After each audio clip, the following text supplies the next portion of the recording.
Ogoh bo'ling va hech qachon pravani sotib olmang.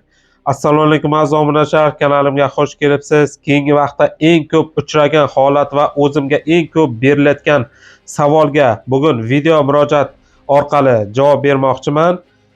Ya'ni birinchisi bu eng ko'p uchragan holat.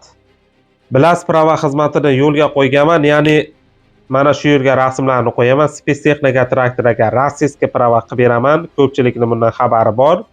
Eng ko'p uchragan holat qanaqa? Ya'ni ko'pchilik menga murojaat qilib, kategoriya yoki atmetga qo'shtirmoqchi bo'lishadi, yo bo'lmasa ish so'rab pravalarni rasmini jo'natishadi WhatsAppdan yoki Telegramdan. Keyin so'rayman, aka, pravani o'z ekzamindan o'tib olgansizmi desam, juda ko'pchilik, ishonavering, nereal darajada ko'pchilik pravani sotib olishgan. Mana shu keyingi oxirgi 1 oy ichida juda ko'pchilik, ya'ni qo'pol qilib aytganda chuv tushishgan. 60 ming, 70 ming, даже 100 ming rubllab pulga aldanib qolishgan. Keyin aytishyapti, yo'q, azam ekzaminga bormasdan pravani sotib olgandim. O'sha prava qilib berayotgan odam, aka, siz ekzaminga borayotmaysiz, o'zim tanishlarim bor, bemalol pravani pochta orqali shu yashash manzilingizga o'zim yetkazib beraman deb oldindan pulni olib, ana undan keyin pochta orqali pravani berdi deb, даже svидетельстволarigacha ko'rsatyaptilar. Akalar, iltimos, bugun mana shu narsalarga oydinlik kiritsak. Hech qachon bilingki, imtihon orqali olinmagan pravani baza danlisi bo'lmaydi. Yana qaytarib aytib o'taman. Agar siz imtihonga bormasdan pravani qo'lingizga olgan bo'lsangiz, iltimos undan ehtiyot bo'ling. Bu sizni boshingizga katta boshog'riq bo'lishi mumkin.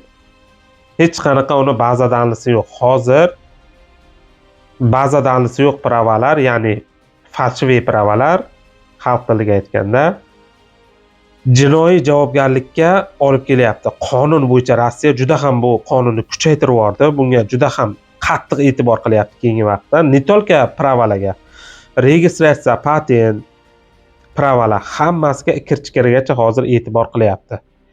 Lekin ko'pchilik akalarimiz esa boyna qo'shtirnoq ichidagi bolalarga aldanib, pravani sotib olishyapti.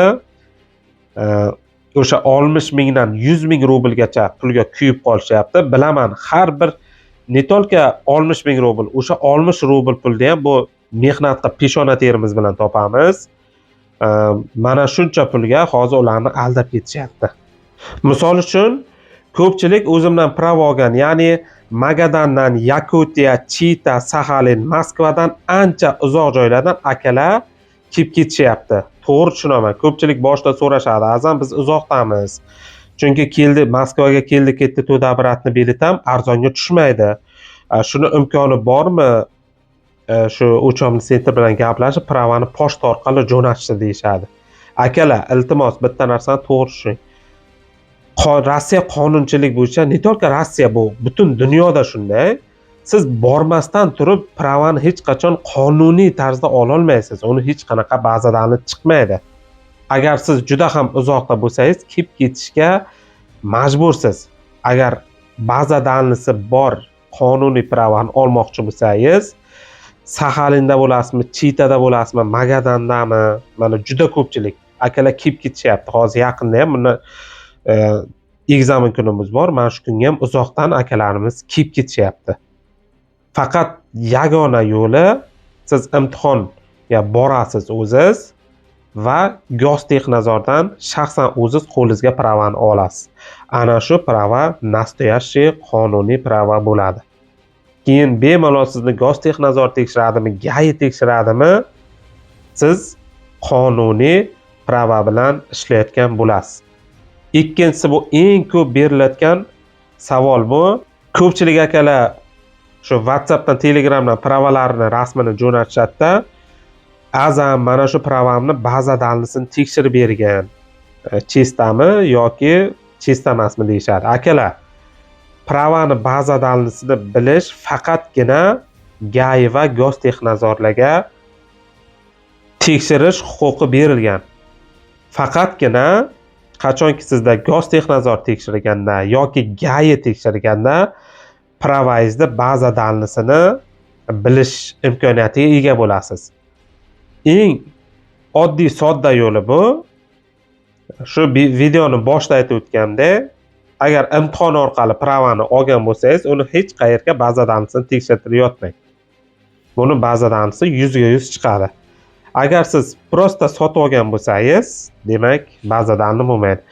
Endi prava olish va patent olish jarayonlari bir-biriga o'xshashlik tomoni bor. Ya'ni patentni ham bilasiz, o'ziz FEMISga borasiz, ya'ni shu medko'rikdan o'tasiz, qon topshirasiz, keyin ekzamindan o'tasiz, ya'ni rus tilidan, va keyin patentni topshirib, patentni olganingizda u haqiqiy patent bo'ladi. Ko'pchilik bilishadi, patentni hech joyga bormasdan sotib olsangiz, uni baza danlisi bo'lmaydi. Ushlaganda uning uchun sizga yoki jarima yoki deport zapret bosishi mumkin. Prava ham xuddi patentga o'xshash holat. Shuning uchun azizlarim, prava olmoqchi bo'lsangiz, albatta ekzamin orqali pravani oling. Videoni boshida aytib o'tgandek azizlarim, o'zim spesifika va traktorlarga rossiyskiy prava olib beraman, ya'ni prava xizmatini yo'lga qo'yganman. 23-mayga ekzaminga joylar bor. Shoshilamiz, joylar soni cheklangan.